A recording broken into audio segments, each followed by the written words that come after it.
Hello, and welcome to Between Two Berms. Part 2. Part 2, another brand new episode of Between Two Berms at that. The Omaha Storm Chasers podcast, where we talk about the Omaha Storm Chasers. I am your host, Scott, joined by my co-host, Asbury. That's me. Yes. You see, I cut out my last name and your first name on that one. It felt right. You know, I have a cousin named Scott Asbury, so that was a little Really? weird. Yeah. Wow. Small world. But anyway, this is part 2. Part 1, if you remember, was going over 50 Summers. It has been released. It is out there for the world to consume. You can purchase it on iTunes, video on demand. That means your Cox Media, you can order it on there. We're hoping to get as many orders as we can because if it's successful, it'll go out to the rest of the world. Netflix, Hulu, all that jazz. But you can say that you were one of the first to see it because you ordered it on iTunes or video on demand. Exactly. And if you want to see Asbury standing in a conference room meeting behind our owner, this is the movie for you. You're going to love this movie if that's what you're looking for. It's a very niche audience, but they're out there. There are plenty of those fans out there, I guarantee it. But yeah, check it out on all of our social media feeds. We'll have the link and the info of where you can get it, where you can watch it, and that sort of thing. And on our website. For sure. So we are here again with the director, Dan Napoli, and the art director, Max Riffner, of 50 Summers from Herdet Films. We're just going to go into a little bit more of what we talked about last week, and then we'll have some fun movie questions at the end. Yeah, just picking up where we left off. Exactly. We hope you enjoy it. Yeah, so what were some of your favorite places to go and visit to get some of your shots, whether it was Durham or Kansas City, here in Omaha, and what were some of your favorite scenes that you guys were able to capture? Your favorite interviews. Yeah, and even digging through the Rosenblatt archives because it wasn't standing anymore. That had to be fascinating too. Max, you want to start that? God, we found a lot of stuff. We found David Cohn's contract. That was fascinating. We found a couple of the old record books too. Yeah, we found some old scorebooks. I don't know. Did you have a favorite spot of the locations? Oh, Durham, because it was cold here still. Yeah, and we went. Nice getaway. Yeah, we went in it was middle of April. It was after opening day, but it was quote unquote cold down there. Everybody was complaining about it, but it was like 70. Yeah. So it was great. And it was like, let's go watch some baseball. And so we got to go down to the old Durham field, which looks almost exactly the same as Bull Durham. Mm-hmm. That was fascinating. And it's mainly they still use it. Like kids play there all the time. And I think a couple of the universities do too. Yeah. On occasion. So for those of you that don't know, there's a new park in Durham, but the one that the film is shot at is still up and running. The Bull Durham film. Yes. Our film. Not our both. film. Yeah. And they're maybe less than a mile away from each other. Yeah, they're super close. I think for me was getting my hands on the 16 millimeter stuff that was from 69. Those are so cool. That was an exciting find. I think one of the craziest, dude, that's a great word, because I feel like I hope on some level for the Chasers, what came out of this was realizing what you guys had. Because as people were looking for stuff, so again, total serendipity, people were moving around pallets for something, and a box broke, and literally these two cans of 16 millimeter film. So somebody calls me and is like, hey, do you think you would Yes. That's how we do things. We just break things and something happens. Yeah. So we took them, and thankfully, awesome dude, really, Joe out of Omaha Trans Video, who does, because you got to convert it. I don't have stuff that will use that, and you don't know what's on there. We took them down. I don't even know if we had years. Were there years on the cans? There was a year on one of them. But we were smelling the film to kind of guess what chemicals were used, because we can kind of then figure this is probably 74 maybe. I don't know. It's got to be somewhere in there. Yeah, Max and I are both old enough of coming from creative field where we still did film processing at the early parts of our career. So you remember what those chemicals smell like, and you're kind of we have we absorbed a lot of chemicals. And so we didn't know what was on there. And I remember when they called and they were like, yeah, okay, it's converted. They were like, hey, you're going to really You need to get down here. Yeah. You're gonna be They were happy. excited. Christmas morning surprise. Yeah. It kind of was. The Rosenblatt blueprints, which were behind an HVAC machine, which is still classic. It's like, yes, we'll take that just for the sole sake it doesn't catch on fire. No, but that was... we're up to code. Come on. That was really cool. Seeing the footage from the last game at Rosenblatt and the stuff with Steve Rosenblatt in that was pretty awesome. Who were some of your favorite interviews? JJ Cooper, like we said, just because of like what a knowledge base. This is how, dude, I think this is an outtake that went on a site. This is how much that dude knows. I played against Roy Halladay in high school. He was like 3 years younger than me. Humble brag. And so I didn't say I did well. He didn't beat Roy Halladay. No, he destroyed Hit a us, homer dude. off Roy Halladay, no big deal. No, dude, I think he probably had like, 14 Ks on us. I probably had a hat trick if I'm like, yeah. But JJ was like, oh, okay, so that would have been, and he goes back into the archive of, and like can manually find in his head, okay, so that would have been the summer of 95, and pulls out an issue that's got his like, prospect that he had been drafted by the Blue Jays. Mm-hmm. That was pretty cool. Jack McKean was freaking awesome. He was hilarious. He's a character. Did he bring out the stogie during the interviews? No, he wasn't smoking, but he had some. I literally can't picture him without just a big fat cigar. Yeah, no, he had some stories that we couldn't share. I can't remember. 50 Summers After Dark. Did the belts make it in the cut? I can't even remember belts now. made it in the Okay, cut, yeah. which I didn't like. Max had to educate me. I'm like, oh, did he misspeak and say beers? Because he's like, yeah, these guys are kicking back some belts and some more belts. And I'm like, Max is like, no, dude, that's like that's doing shots of liquor. Yeah, I was like, those wow. are drinks. It's like, Well, I think wow, that's one of the this cool things as a viewer when you're walking into this. You know that you're going to have plenty of footage from recent stuff. It's going to be like how much of the older stuff. And I'm old enough to have been a guy who grew up going to Omaha Royals games at Rosenblatt, but not old enough to go all the way back to '69. But to see when you had the video from '69 and Jack, and then your animation worked in with that, it was amazing how you were able to go back and recreate the beginning days, to make them as much a part of the movie as what the later days ended up being too. I mean, Bob Quinn, what an MVP! I get that. Bob Quinn was a fantastic interview. He was the GM in '69. I mean, he and his family are like baseball royalty. He was telling us amazing stories of, he worked for Marchot, he worked for Steinbrenner, just the nicest guy in the world. That was really fantastic. And then of course Jesse. I mean, what a great interview Jesse Cuevas was. That was really cool. Buffett, don't forget, probably the quickest interview. I mean, Mr. Buffett was They fantastic. managed his time very well. It wasn't fun at all. It's not Warren Buffett. It's Mr. Buffett. Yeah. Okay. Yeah, absolutely. That interview was no fun, only because, I mean, like the pressure on, there's no, and none of that. Mr. Buffett was incredible. He actually stayed like 4 minutes longer than they told us our time was, which was super cool. It just, for me as a director, because it's like, there's no tangents. There's no, you're like, oh man, I have 11 minutes. Like, do we gotta, okay, I hope, there's no, hey, I'm sorry. Can we do that again? There's no extra time. Mm-hmm. So that was just a very like, that's something that you don't actually see a lot of either, that Dan's an expert at, is getting people comfortable to talk on film. Mm-hmm. And sometimes it takes them a while to kind of warm you up to it. And he does such a good job of like, really, it was amazing that you got what you got from Mr. Buffett as quickly as you did too, with the time constraints that you had.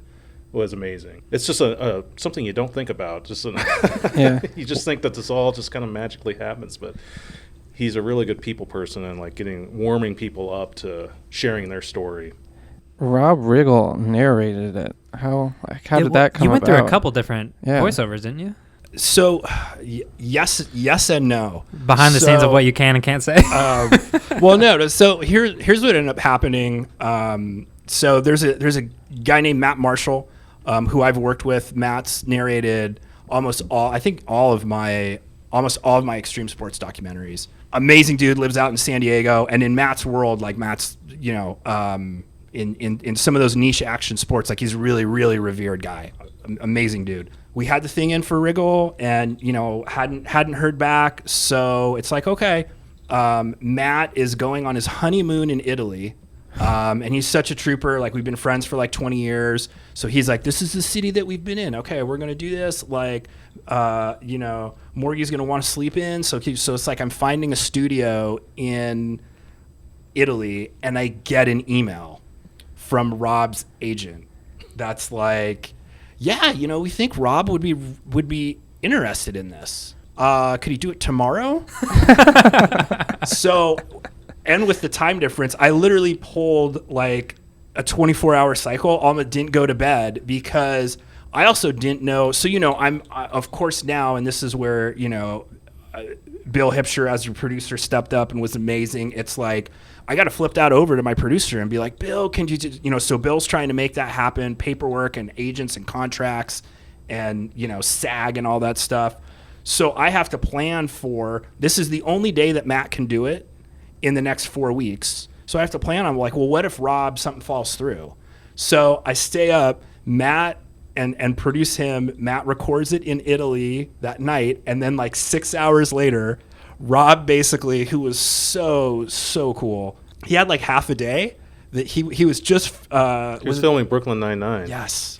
And which totally makes sense. Probably was like, hey, I'm going to be stuck in traffic for 3 hours, or like I can go do this thing for 3 hours. So they ping us. I'm like scrapping. I'm calling studios in LA, being total Midwest schmuck, and like, hey, I'm so sorry. This is last minute. It's like only an hour. And they're like, well, who is this for? And I'm like, oh, it's Rob Riggle. And the gal working the desk, I think she was from Milwaukee originally, fellow Midwesterner, was super chill. She was like, oh, dude, okay. It's like a real Hollywood guy. She's like, this stuff happens all the time. Basically, like, we keep 2 studios open because people just do drop-in ADR and voice work like this. So it was like, okay, yeah. So Rob came in.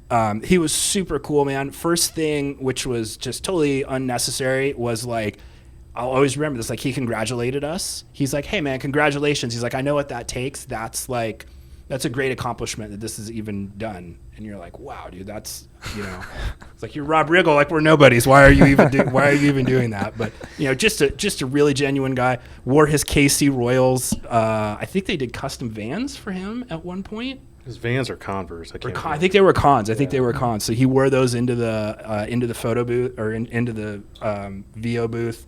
I Skyped in, so I got to produce them as they were going. So that was a really cool experience. Rob was a total pro. We're super lucky that that he wanted to participate. Well, and how close of that was that voiceover to the actual premiere at Dundee Cinema? 4 days. Which, remember, it was a big deal because I was trying to help with the Dundee premiere. I was actually taking the photos of the step and repeat and trying to mix and mingle where it was last minute. which is not. I really wasn't that panicked about that because Matt's was. I mean, typically, like, this is just kind of an industry standard. Like, you work with a scratch, which is in this case is my VO, up until the very end, until you get everything really fine tuned, so you can make all your changes. Because you're not. I mean, when you start getting. You're writing Rob Riggle or any other person another check to be like, hey, my bad, we need one more line. Yeah. That's great. Here you go. So I wasn't as nervous about that as I think a lot of other folks were, because a lot of people on our team, we got such great support from the agency working behind Herd Out Films, but like, this was the first venture for all kinds of people. I mean, I'm sure for Bill, like, his heart was in his throat for a large part of this. Oh, yeah. Yeah. But you were... I mean, you could tell you weren't worried. So if you were worried, then I think everybody else would be worried. Right. Yeah. Right.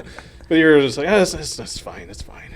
So what do you think of the premiere? Was this kind of your first experience with one of your films like this? Whereas we invited a bunch of people. It was kind of more of an artsy theater. So we've done a few screenings of the last couple action sports films, but nothing at that level. That really felt pretty amazing and gratifying, and so grateful to everybody who put that together, because at that level, like, the Dundee, legendary Artie Theater. I remember Max and I were joking when we did like a walkthrough. We were like, man, remember when this was like not the nicest theater in... Every day, because I have some other chairs in my garage. That was fantastic. But to have, and like Pat O'Connor, the head of president of minor league baseball, flew in. Everybody was dressed up. My daughter had come out for it. It was just, you guys did such a cool. I had I pulled a Tom Haverford from Parks and Rec. I had my insoles. I had somebody glue like red carpet velvet on my insole, so I was walking on red carpet the entire night. Obviously, that was the first chance for everyone in Omaha to get to see it, and I think you had another showing over at Alamo. For the folks in Omaha that maybe don't understand the life after that for this, kind of tell us where all you took the film, after you had your Omaha premieres, just to kind of bring us back up to speed and back up to where we're at this point here. Yeah, absolutely. So, I mean, so we did 2 screenings for some space-wise, in essence. One at the Dundee, and then like 10 days later, we had one at Alamo. And they, in essence, were like private events. Like the first ones were for like Chaser staff, our staff, minor league baseball dignitaries, financiers, yada yada. Second one was kind of for people who couldn't make that, some Storm Chaser sponsor partners, etc. At this point, the film still isn't anything except living on my computer in the studio. It's a home movie. It's a home movie. It's a really time-consuming, well-made, expensive home movie. So now it's taking it to festivals. It's submitting it. That kind of unknown. Like I'm a music person, so I always make those kind of analogies. That how does our band get signed? I don't know. I guess we go tour, we go play shows, and we hope that industry has changed a bunch. Like a lot of saturation. The old school, being a 90s film guys, that's like, oh, it's like you go to Sundance and then there's all these people there and, an executive sees it and like they sign your film and off you go. Doesn't exactly work like that anymore. Also, we love our film, but we're not going to Sundance. We're not getting into Tribeca. We're not getting into South by Southwest. So what we started doing was working, there's kind of like a second and third and fourth tier of film festivals. Regionally, there's some sports festivals submitting the film. Like I said, Bill Hipsher, our producer, took the reins on that. And we started getting in. We started getting like a lot of selections, and we started getting some screenings. And kind of out of that, what you hope is you get some buzz, somebody does see it, it kind of builds your resume as you look for a distributor. Like that's how, I'm stating the obvious, but you can't just call Netflix and be like, hey, I got this movie, what do you think? I've tried several times. Didn't work out. It's like they don't have a 1-800 number? You can't just... Yeah, you just get the click when they hang up. So you got to find a distributor. You got to find somebody that is gonna put your film into these platforms. We got unbelievably lucky in who we ended up with. Again, at all the credit of our producer Bill. If you had asked me before even we started this, like who would you hope would be the distributor? I'd be like, well, Gravitas Ventures, but like. We're nobody. They're not going to take us. They've done a ton of great stuff. They have a really cool music documentary called Sound City that Dave Grohl did, who our DP Sammy on the, not our overall DP, that was James Cremosta, but our DP in Durham worked on that film. It was a Gravitas picture. Bill, however, through his skill and grit and work, got connected with them, and they liked it. Kind of got off and running with them. It's been delayed a couple times in a really good way. Originally, they were thinking about putting it out during World Series time. So it was maybe going to come out in fall 19. And they reached back out to Bill and said, hey, the 2 great times for baseball film are obviously either World Series run-up or spring training run-up. We think both because it's minor leagues, and in terms of just the movie business, February is less crowded. Kind of asking us what we thought, and I was like, I don't know. That's what you guys do. Mm-hmm. Like if you say that that's a good time, then great. Which is really, it was really cool because it makes you feel like, they want to see the film be successful. They're looking out for you. Yeah, the best time to get it in front of as many people as possible. So that kind of takes us to now. If we stay on schedule, it should be available the end of February over on VOD, video on demand, which includes iTunes, Amazon. Yeah, there's a couple other streaming services. Yeah. I mean, all that information will be, where it's accessible. About a half dozen cable companies, including Cox, which is great for the Omaha market. And then kind of what you hope, or as we understand it, again, we're kind of learning to navigate through this process. But if it performs pretty strongly there's a good response, then that's when Netflix or Hulu or the over-the-top network, it can go live there, and more people can get their eyes on it. I can tell all my friends to go watch me. I'm at the very end, so you have to watch the whole thing to see me. So, were you in the T-shirt rolling scenes? No. I stayed out of that You one. literally did. Okay. I didn't want Casey to yell at me for rolling a T-shirt wrong, which she yelled at somebody, so I'm glad I didn't do Absolutely. it. So, This cat. yeah, it was just Cat. Yeah, it was but no, I the very last day, the same scene that you were talking about earlier with Gary Green, and it's the opening day, and Nasser's railing off his letter. I looked around the room, I saw where the cameras were situated, and I was like, all right, this is my time. I'm going to see where Gary Green is. I'm going to get right in his profile. I'm going to get right in the background, and I'm going to be in the movie. So I was very strategic about it. Smart, man. Yeah, I was not that smart. I am not in the film. All right, so we got some film guys here. So we're going to do top 3 movies, like a Mount Rushmore, but if one of them disappeared because of erosion, Yeah, that sort of thing. Abraham Lincoln, gone. Yeah. No, I wouldn't get rid of Abraham Lincoln, but, okay. Max, go ahead. I'm going to go The Thing, John Carpenter. Okay. Miller's Crossing, Coen Brothers. It's tough Gotta to round narrow it it down out. to 3. It's a toss-up either between Raising Arizona or Bull Durham. Okay. Sticking with the baseball, I like that. Yeah. I like So baseball. let's save Dan for last. Let's go around the table. Scott, what do you got? Let's go to Asbury over there while I think about it, because I do not know. So I'm going to cheat here because I like to do it on these things, and I'm going to insert an entire series Okay. and for one of my 3, and I'm just going to put Lord of the Rings on there. I grew up on those fantasy movies. I have to add that in there. Return of the King, even the extended version, is one of my all-time favorites. So you like endings? Yeah. You like 20 endings. It's 20 endings. That's right. I would have to say probably 2 would be Dark Knight. Right. No, just Dark Knight. With Heath Ledger and everything. I mean, it's just one of those iconic roles you just can't get out of your head, and it's unfortunately well known for his demise. But it just really hit me really hard, and it was just the time of life growing up that I really loved it. And then last one, not a popular opinion. People who see it are kind of about it, but I absolutely loved it. Secret Life of Walter Mitty.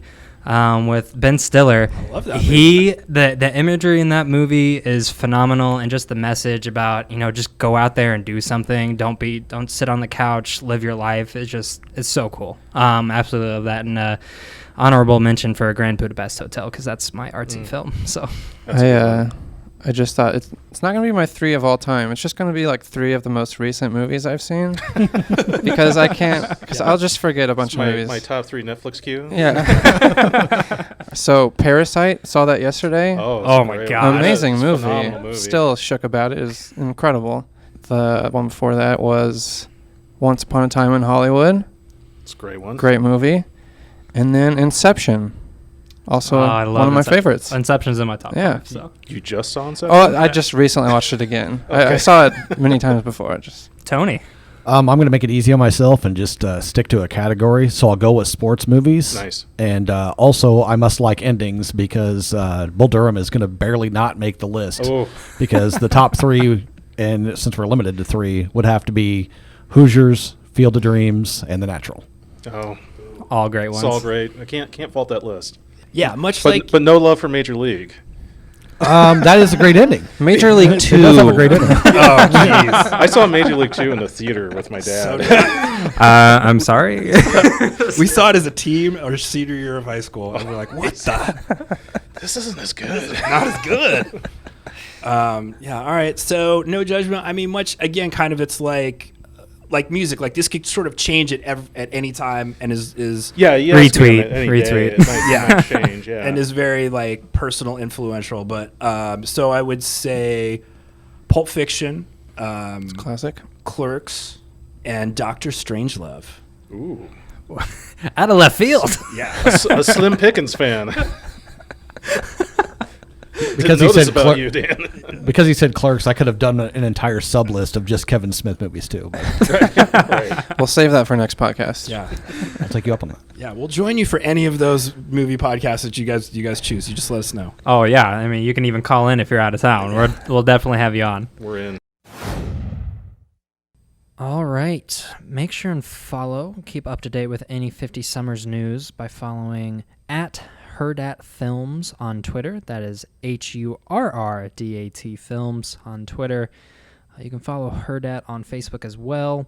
And 50 Summers, I think that's a thing on their website. I think it's just 50summers.com. Yeah, and they have I think 50 Summers has a Twitter page as well, at 50 Summers. If you look that one up, you might find it.